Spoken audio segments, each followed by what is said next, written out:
My husband threw his drink in my face at a party and told everyone, "That's what she gets for looking at other men." We were at his coworker's birthday party when it happened. I was standing by the snack table talking to a woman I'd just met when my husband's friend walked over to grab a chip. I looked up at him the way you look at anyone who enters your space. It lasted maybe 2 seconds. I didn't smile or say anything flirtatious. I just acknowledged another human being existed near me. My husband was across the room, but he saw it happen. He walked over with his glass of red wine and didn't say a word. He just threw the entire drink in my face. The wine went in my eyes and up my nose and soaked through my white blouse. I stood there in shock while he looked at everyone watching and said, "That's what she gets for looking at other men." Nobody moved. Nobody said anything. His friend, who I'd apparently been staring at, looked at the ground like he wanted to disappear. The woman I'd been talking to handed me a napkin and then walked away like she didn't want to get involved. My husband grabbed my arm and said we were leaving.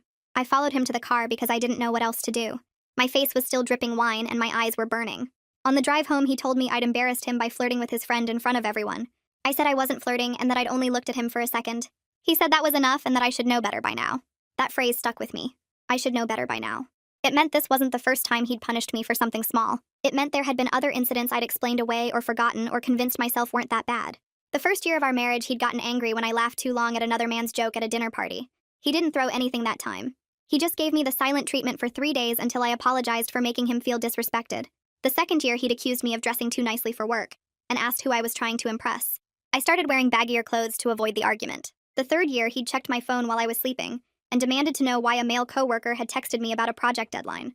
I showed him the whole conversation and proved it was innocent, but he still didn't talk to me for a week. Every time something happened, I told myself it was a misunderstanding. I told myself he just loved me too much and got jealous easily. I told myself I could fix it by being more careful about how I acted around other men. But throwing wine in my face at a party in front of dozens of people wasn't a misunderstanding. It was abuse. And I finally had to admit that everything before it had been abuse too. When we got home, I went straight to the bathroom to wash the wine off my face. He followed me and leaned against the doorframe watching me. He said he was sorry, but that I'd pushed him to it. He said if I'd just been more aware of how my actions looked to other people, he wouldn't have had to teach me a lesson. He said he loved me, and that's why he cared so much about what I did. I looked at him in the mirror and saw him clearly for the first time in 4 years. He wasn't sorry. He was justifying. He wasn't loving me. He was controlling me. And the lesson he wanted to teach me wasn't about respect. It was about fear. I told him I understood. I told him I'd try to do better. He smiled and hugged me from behind and said he knew I would. I let him believe everything was fine. I needed him to believe everything was fine.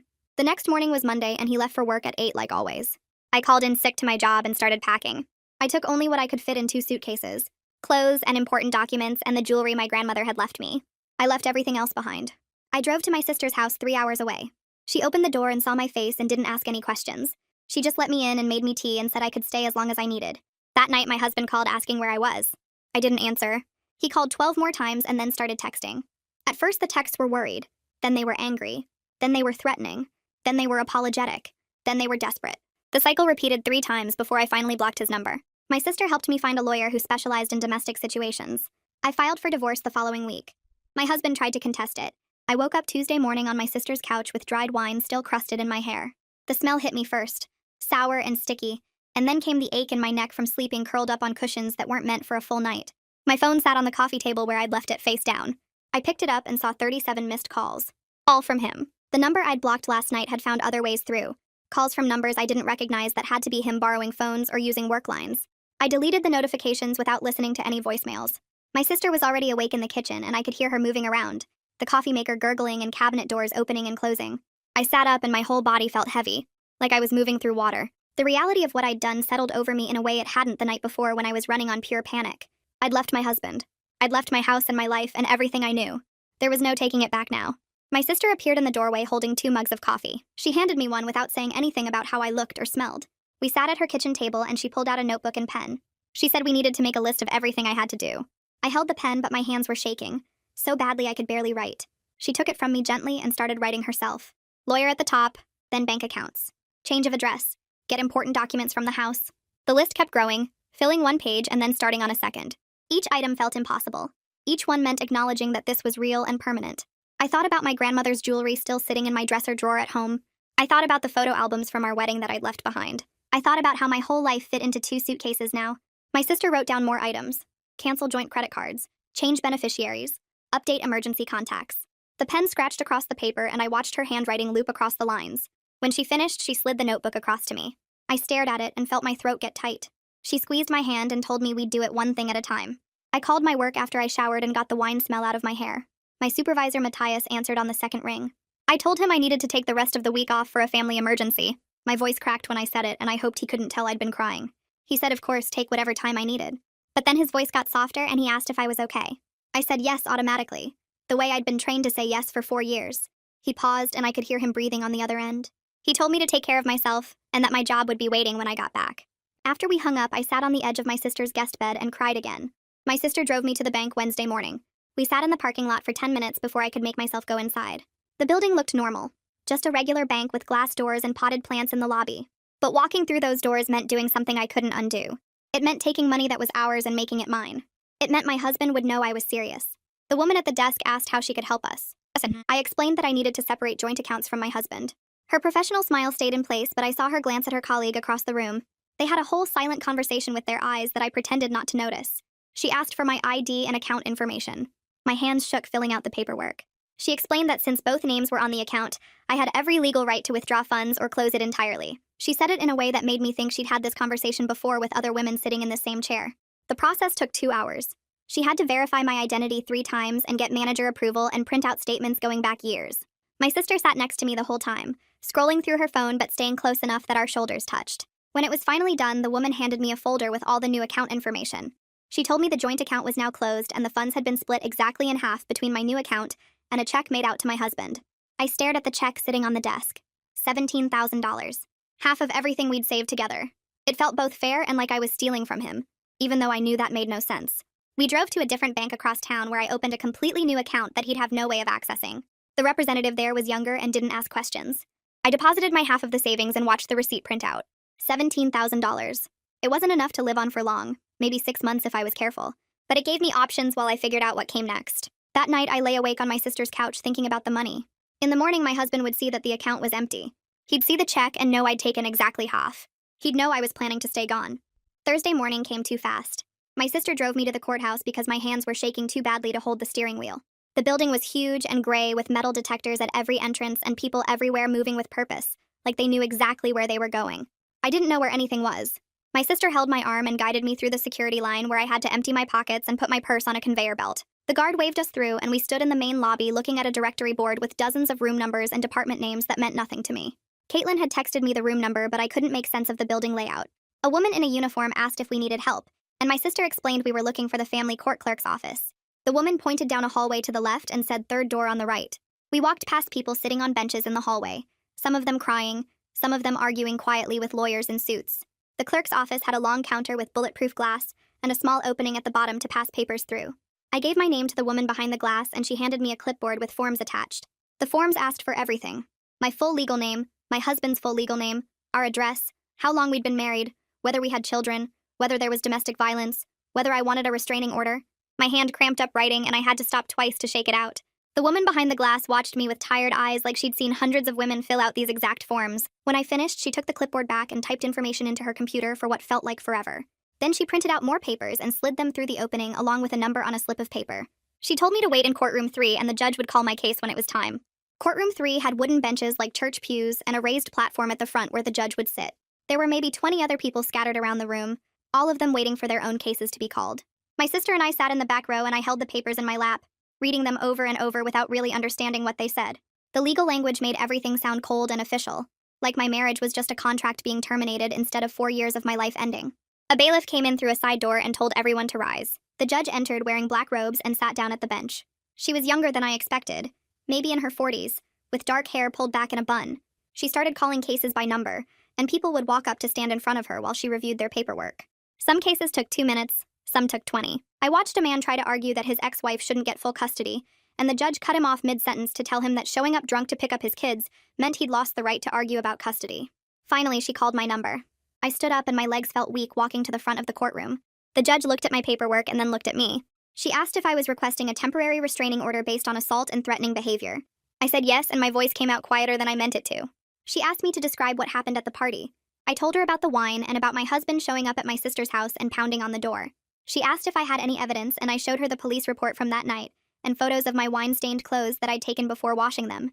She studied the photos for a long time and then asked if my husband had a history of violent behavior. I started to say no automatically, but then I stopped myself. The silent treatments were violent in their own way. The phone checking was violent. The accusations and the isolation were violent. I told her yes. He had a pattern of controlling and threatening behavior over the past 4 years. She made notes on her computer and then looked up at me again. She asked where my husband worked and where I worked and where my sister lived. I gave her all the addresses. She typed more notes and then printed something out. She signed it and handed it to the bailiff, who brought it down to me. It was the restraining order. She said it was effective immediately, and that my husband had to stay at least 500 feet away from me, my sister, my workplace, and my sister's home.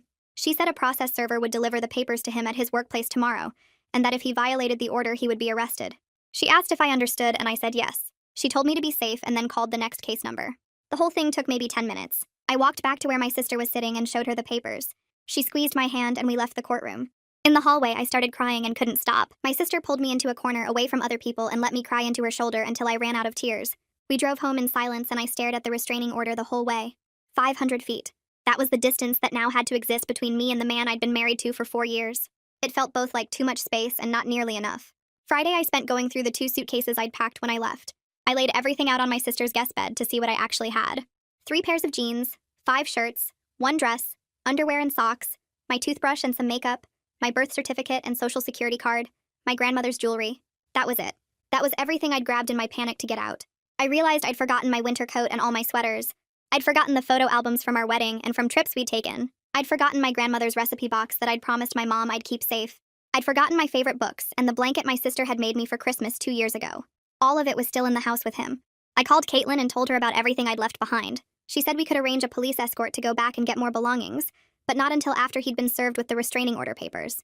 She said it was safer to wait until he knew there would be legal consequences if he tried anything. So I had to wait. I had to sit in my sister's house wearing the same 5 shirts on rotation and sleeping under a borrowed blanket, while all my things stayed in a house I couldn't go back to. Monday morning, Caitlin called me before I'd even finished my coffee. She said my husband's response to being served had arrived through his lawyer. His lawyer's name was Nathan Pierce, and he'd sent a formal letter contesting the divorce.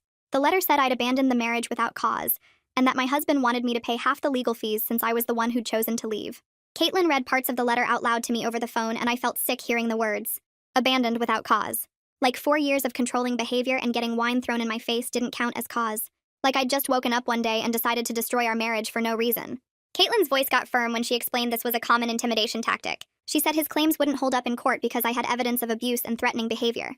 But she also said it meant the divorce would take longer and cost more money than if he'd agreed to proceed cooperatively. She said we should expect him to fight everything, to drag out every step of the process, to make it as difficult and expensive as possible. I asked her how much longer and how much more money, and she said probably 6 months minimum and several $1,000s more in legal fees. I felt the weight of it settle on my shoulders. 6 more months of this. 6 more months of legal battles and court dates and him trying to punish me through lawyers and paperwork. 6 more months before I could actually be free. Wednesday morning, I woke up with my stomach in knots, knowing I had to face him in court. Caitlin picked me up at 9 and we drove to the courthouse together while she explained what would happen during the hearing. She said the judge would review the temporary restraining order and decide whether to extend it based on evidence of ongoing threat. My husband's lawyer would argue against it, and I might have to testify about what happened. The courthouse was old and intimidating with marble floors and high ceilings that made every sound echo. We went through security and found the right courtroom on the 3rd floor. Caitlin checked in with the clerk while I sat on a wooden bench in the hallway trying to control my breathing. Then I saw him walking down the hall with his lawyer, Nathan.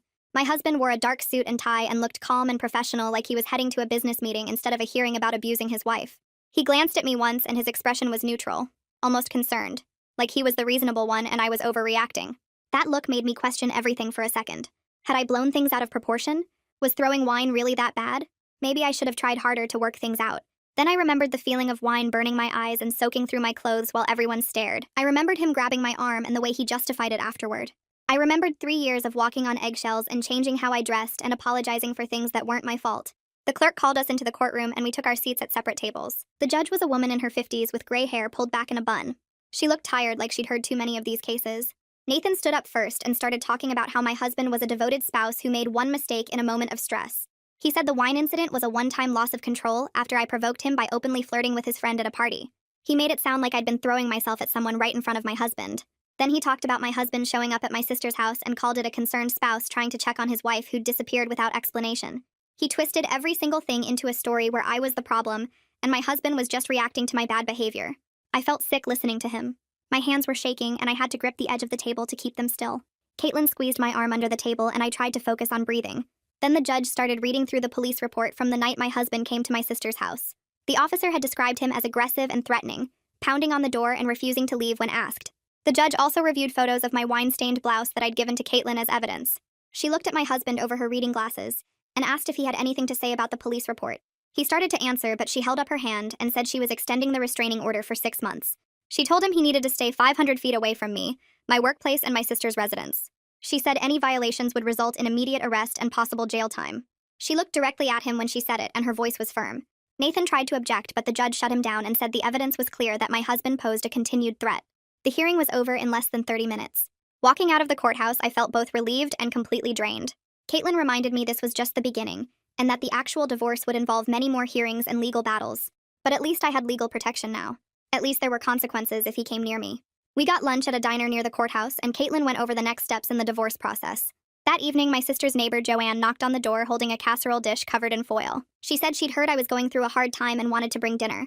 She came inside and set the casserole on the kitchen counter, and then mentioned she had a friend who owned rental properties if I was looking for my own place eventually.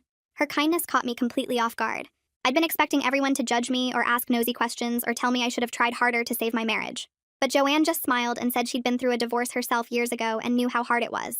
She wrote down her friend's phone number on a piece of paper and told me to call whenever I was ready. After she left, I sat at the kitchen table and stared at the phone number. The idea of having my own apartment felt both exciting and scary. I started looking at rental listings online that night after my sister went to bed.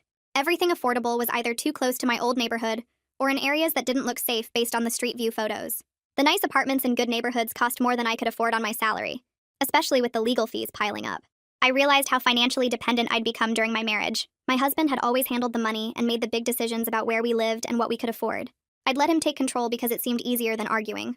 Now I was looking at tiny studios in sketchy parts of town and doing math in my head about whether I could survive on ramen and still make rent.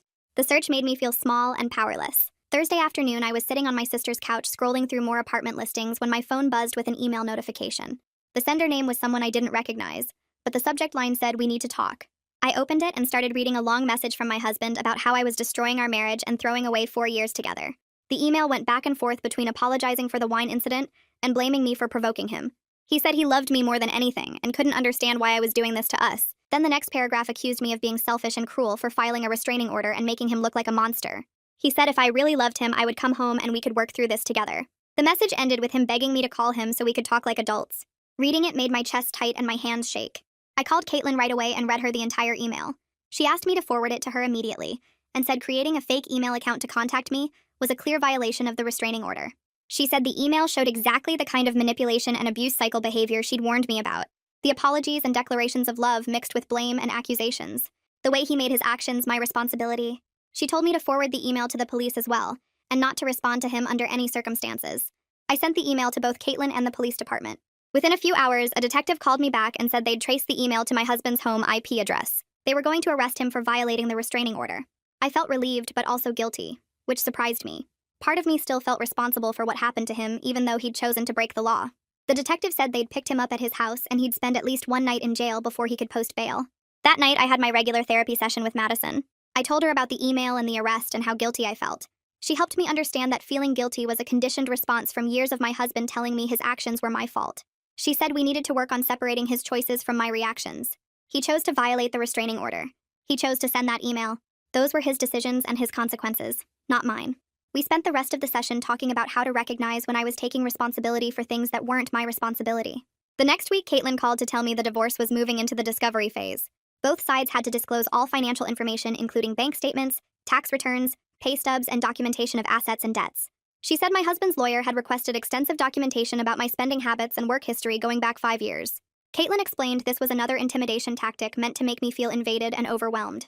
She said we'd comply with reasonable requests, but push back on anything excessive or irrelevant. I spent the weekend gathering bank statements and pay stubs and organizing them into folders. Going through the financial records felt invasive, even though it was required. I could see every purchase I'd made, every paycheck I'd deposited, every bill I'd paid during our marriage. I found the charges spread across 3 months of statements, each one carefully hidden among normal purchases. $200 at an electronics store, $500 at a restaurant I'd never been to, $1,200 at some online retailer whose name I didn't recognize. The amounts got bigger each month like he'd been testing to see if I'd notice. I took pictures of every statement with my phone and sent them to Caitlin along with a message asking if this was legal. She called me back within 20 minutes and told me to meet her at the police station tomorrow morning because what my husband had done was identity theft and fraud. I felt sick looking at the total again. $8,000 of debt in my name that I hadn't spent or agreed to. Caitlin explained that opening accounts in someone else's name without permission was a crime even between married people, and that the credit card company would likely remove the charges once we filed a police report. The next morning, I sat in a small room at the police station with Caitlin beside me, while a detective took my statement. He asked me to walk through how I discovered the card and whether my husband had ever asked permission to open accounts in my name. I told him no and showed him the statements on my phone. The detective made copies of everything and said they'd investigate, though he warned me that these cases could take months to resolve. Caitlin helped me file disputes with the credit card company that same afternoon. The representative on the phone sounded sympathetic when I explained the situation and said they'd start an investigation into the fraudulent charges. She told me not to make any payments on the account while the dispute was pending. That evening, my sister's phone rang while we were making dinner. She answered it, and her expression changed immediately. She covered the mouthpiece and whispered that it was my husband's parents asking to speak with me. I shook my head and she nodded, then told them firmly that I wasn't interested in contact, and that everything needed to go through lawyers now. I could hear his mother's voice getting louder through the phone, saying something about family and working things out. My sister repeated that all communication needed to go through legal channels and then ended the call. She looked at me and asked if I was okay. I told her yes, but my hands were shaking. The next few weeks, I spent every evening after work scrolling through apartment listings on my laptop.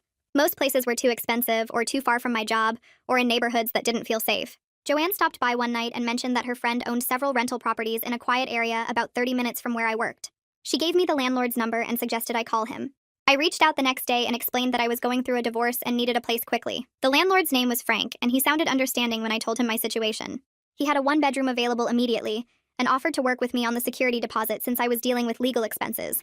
I drove out to see the apartment that weekend. It was small but clean with good locks on the doors and windows that faced a quiet street. The kitchen was outdated but functional, and the bedroom had enough space for my bed and dresser. Frank showed me around and explained that most of his tenants were single professionals or people going through transitions. He didn't ask too many questions about my divorce, which I appreciated. I signed the lease 2 days later. Moving day happened on a Saturday exactly 2 months after I'd left my husband. My sister helped me load my 2 suitcases and the few things I'd bought into her car. We drove to my new apartment and carried everything up the stairs to the second-floor unit. The place felt empty with just my belongings scattered around, but it was mine. My sister gave me a housewarming gift that afternoon, a security camera system she'd ordered online. We spent the rest of the day installing cameras at the front door and the windows, and I added extra locks to every entry point. By evening, the apartment was as secure as I could make it. My sister hugged me before she left and told me to call if I needed anything. That first night alone, I barely slept. Every sound from the hallway or the street made me sit up and check the security camera feed on my phone. I got out of bed 4 times to test the locks on the doors and windows. Around 3 in the morning, I finally dozed off but woke up again at dawn feeling exhausted. I had a therapy session with Madison that week and told her about the sleepless night and the constant checking. She explained that this kind of fear response was normal after trauma and that my brain was trying to keep me safe by staying alert to danger. She said it would get better with time and practice feeling secure in my space. Work became the one place where I could focus on something other than the divorce and the apartment and the legal battles. Matthias called me into his office one afternoon and told me he was giving me a small raise and more responsibilities on a new project. He said I'd been doing excellent work despite everything going on in my personal life. The extra money helped with my financial situation, and having more to do at work kept my mind occupied during the day. 3 months after I'd left, Caitlin scheduled the divorce mediation session.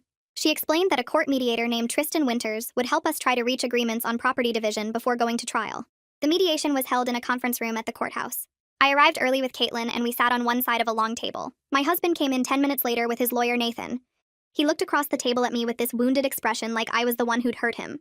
I felt the guilt start to rise in my chest, but then Caitlin squeezed my hand under the table, and I remembered why I was there.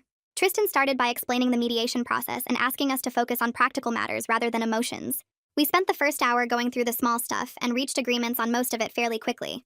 I'd keep my car and my personal belongings. He'd keep his tools and his sports equipment. We'd split the wedding gifts based on who gave them.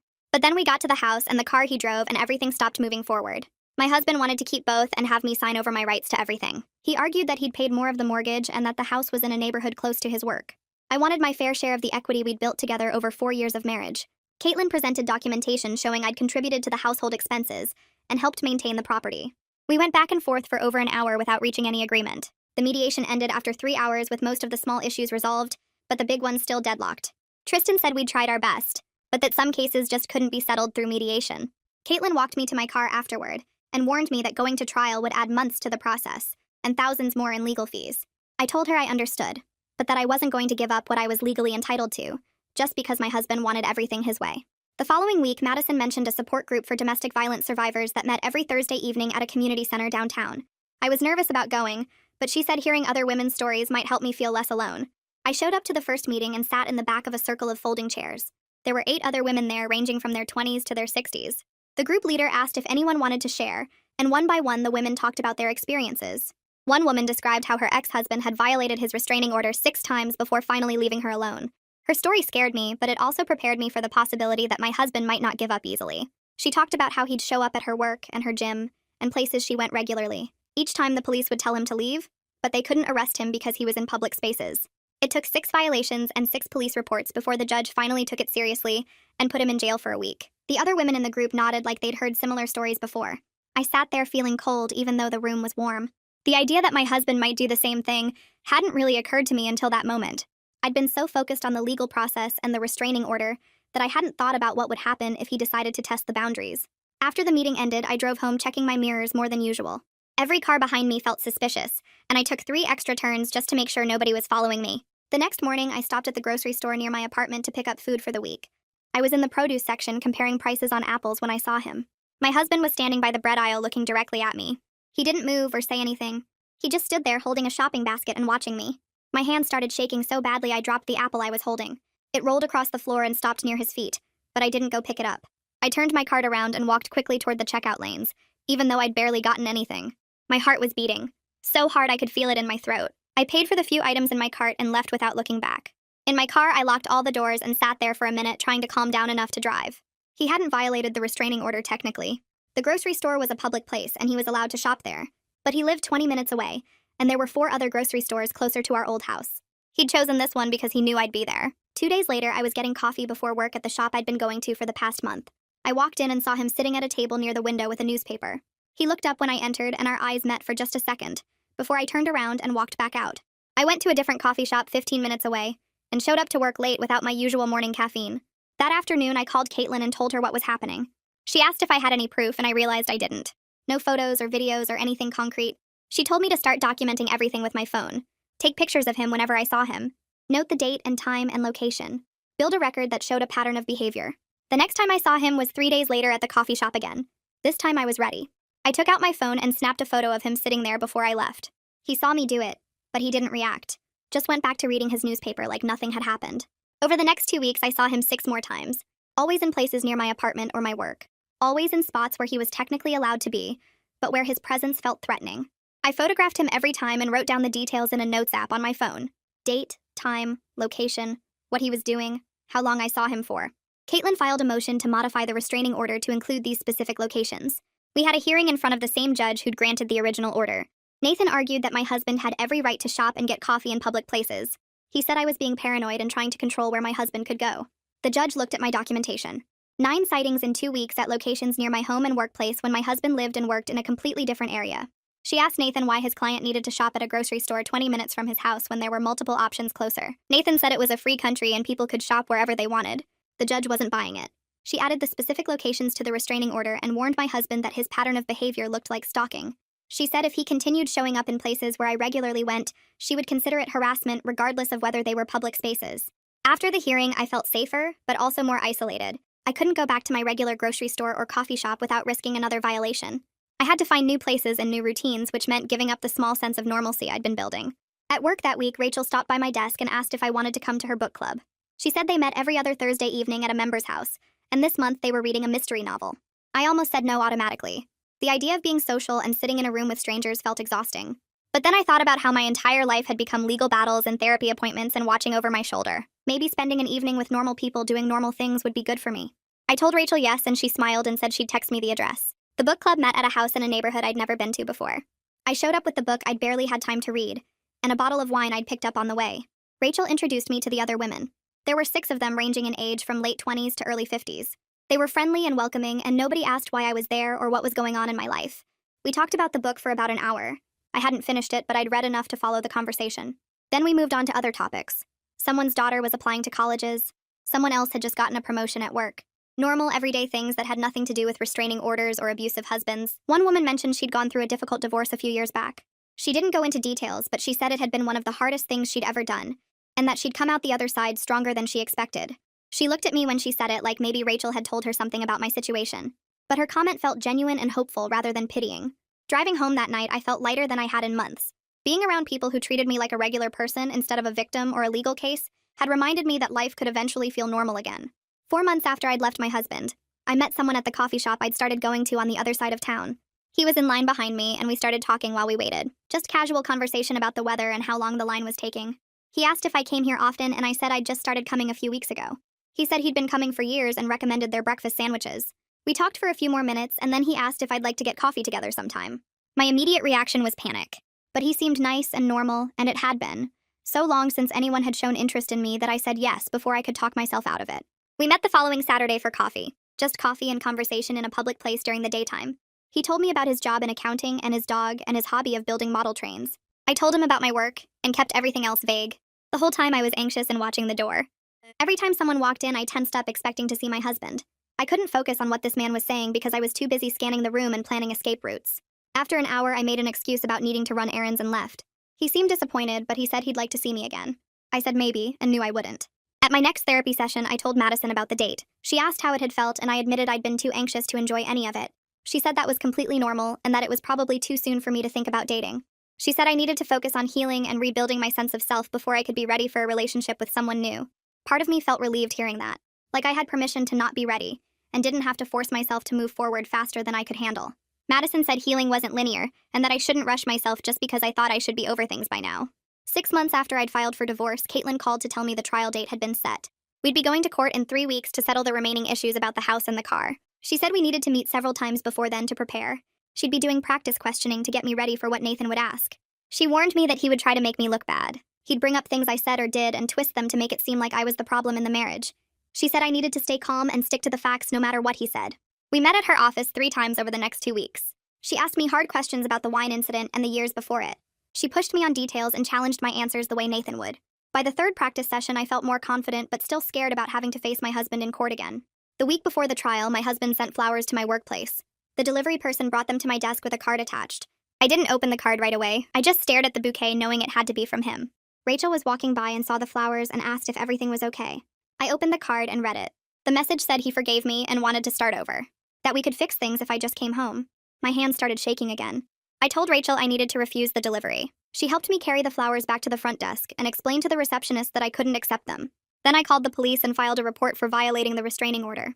The officer who took my report said sending flowers to my workplace was a clear violation since the order prohibited any form of contact. He said they'd be issuing a warrant for my husband's arrest. My husband was arrested that evening and spent 3 days in jail before his bail hearing. At the hearing, Nathan argued that his client was just a man trying to save his marriage, and that sending flowers was a romantic gesture, not a threat. The judge looked at Nathan like he was insane. She pointed out that my husband had been explicitly ordered not to contact me in any way, and that he'd now violated that order multiple times. She extended the restraining order for another full year, and set a higher bail amount. She told my husband that if he violated the order again, he'd be spending significantly more time in jail. Watching him get led back to the holding cell, I felt both satisfied and scared. Satisfied that he was finally facing real consequences. Scared about what he might do when he got out and realized I wasn't going to back down. The trial happened on a cold morning in late winter. I woke up at 5 because I couldn't sleep anymore, and sat in my apartment watching the sun come up through my window. My hands kept shaking when I tried to hold my coffee cup. I got dressed in the clothes Caitlin had helped me pick out the week before. Nothing too nice that would make me look like I was trying too hard. Nothing too casual that would make me look like I didn't take this seriously. Just a simple navy dress and flat shoes that wouldn't make noise when I walked into the courtroom. My sister picked me up at 7 and we drove to the courthouse in silence. She kept glancing over at me like she wanted to say something encouraging, but couldn't find the right words. Caitlin met us outside the courtroom at 8:15. She went over everything one more time about how to answer questions and what to expect from Nathan. She told me to look at the judge when I spoke, and to take my time with my answers. The courtroom was smaller than I expected. There were only about 20 seats for observers, and most of them were empty. My husband sat at a table on the other side with Nathan beside him. He was wearing a suit I'd never seen before, and his hair was cut shorter than usual. He looked like a different person. Someone calm and reasonable who would never throw wine in anyone's face. The judge came in, and we all stood up. She was an older woman with gray hair pulled back in a bun and reading glasses on a chain around her neck. She told everyone to sit and started going through the preliminary stuff about what we were here to decide. Then Caitlin called me to the witness stand. I walked up and put my hand on the Bible and swore to tell the truth. My voice came out steadier than I expected. Caitlin started with easy questions about how long we'd been married and where we lived. Then she asked me to describe what happened at the party. I told the whole story about standing by the snack table and looking up when his friend came over. About the wine hitting my face and going in my eyes. About him saying that's what I get for looking at other men. About everyone watching and nobody saying anything. Nathan objected twice during my testimony, but the judge overruled him both times. Then Caitlin asked about the years before the party. I described the silent treatments and the phone checking and the accusations about my clothes. I explained how he'd made me apologize for laughing at someone's joke, and how he'd shown up at my work without warning to check on me. Nathan objected again and said I was bringing up irrelevant past incidents to make his client look bad. The judge told him the pattern of behavior was relevant to understanding the current situation. Caitlin asked about the financial abuse. I told her about finding the credit card he'd opened in my name, and the $8,000 in charges I never made, about how he'd controlled all our money and made me ask permission to buy anything. Nathan stood up and said I was exaggerating normal marital financial management. The judge told him to wait his turn. Then Caitlin asked about what happened after I left. I described the phone calls and texts, the showing up at my sister's house, the fake email account, the flowers he sent to my work after the restraining order. Nathan tried to object again, but the judge cut him off and told him she'd hear his side when it was his turn.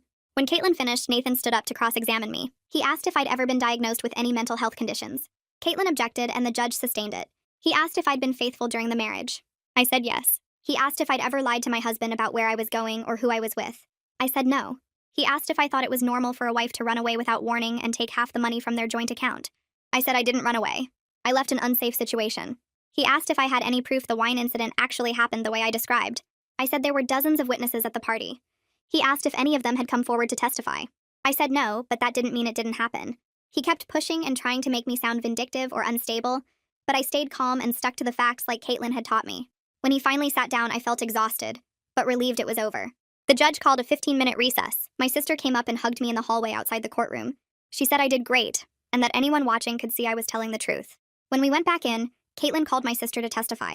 She described the night I showed up at her door with wine still in my hair.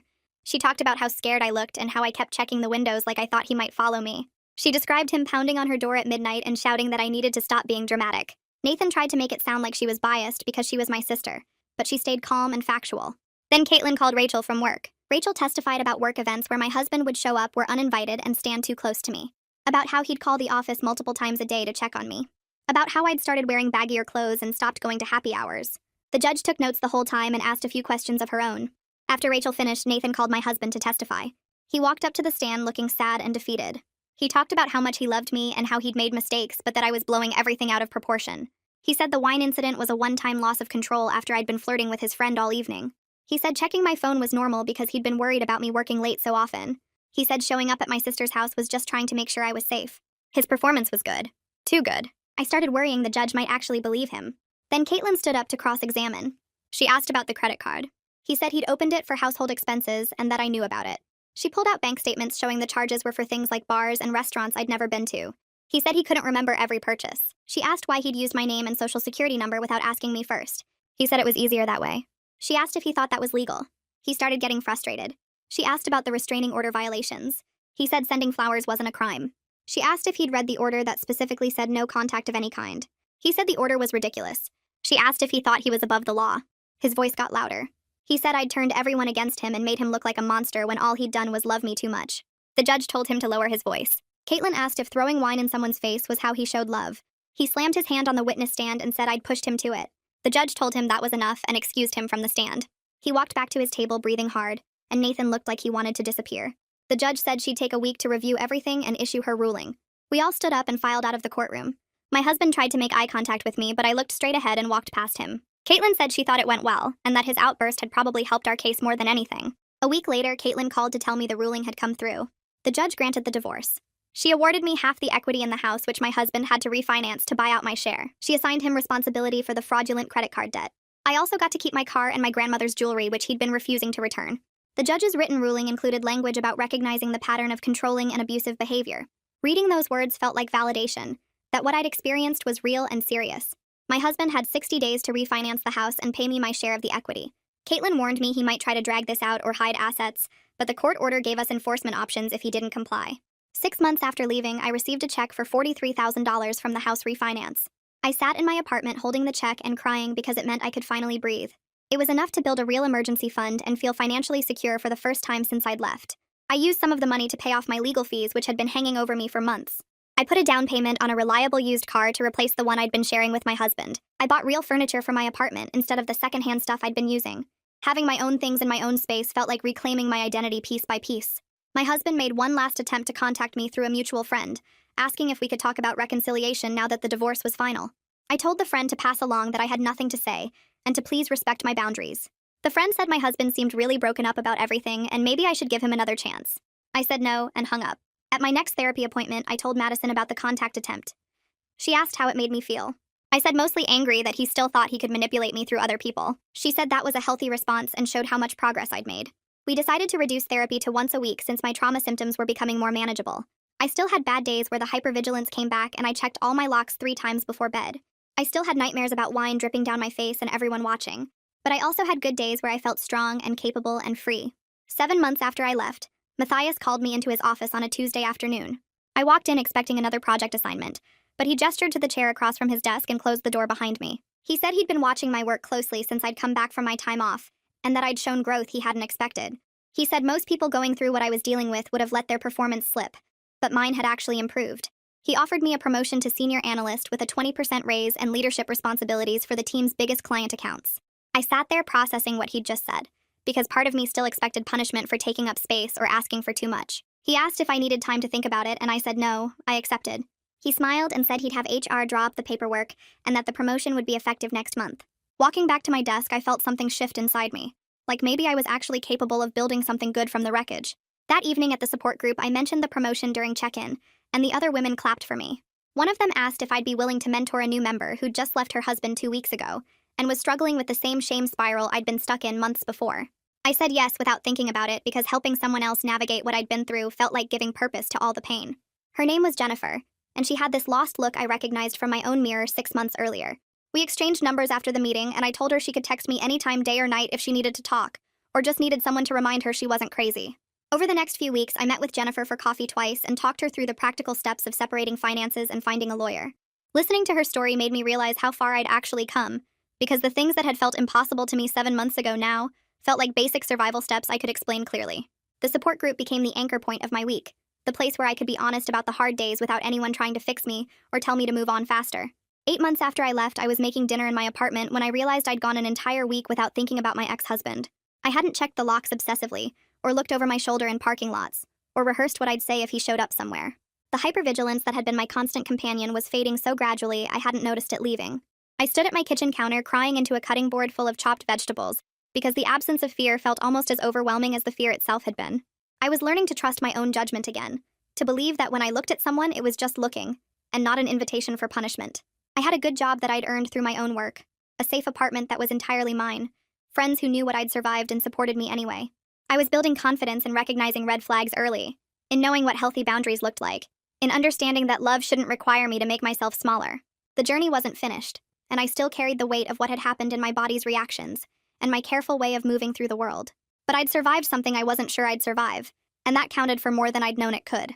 I was genuinely proud of who I was becoming, someone who could look at her reflection and see strength instead of shame.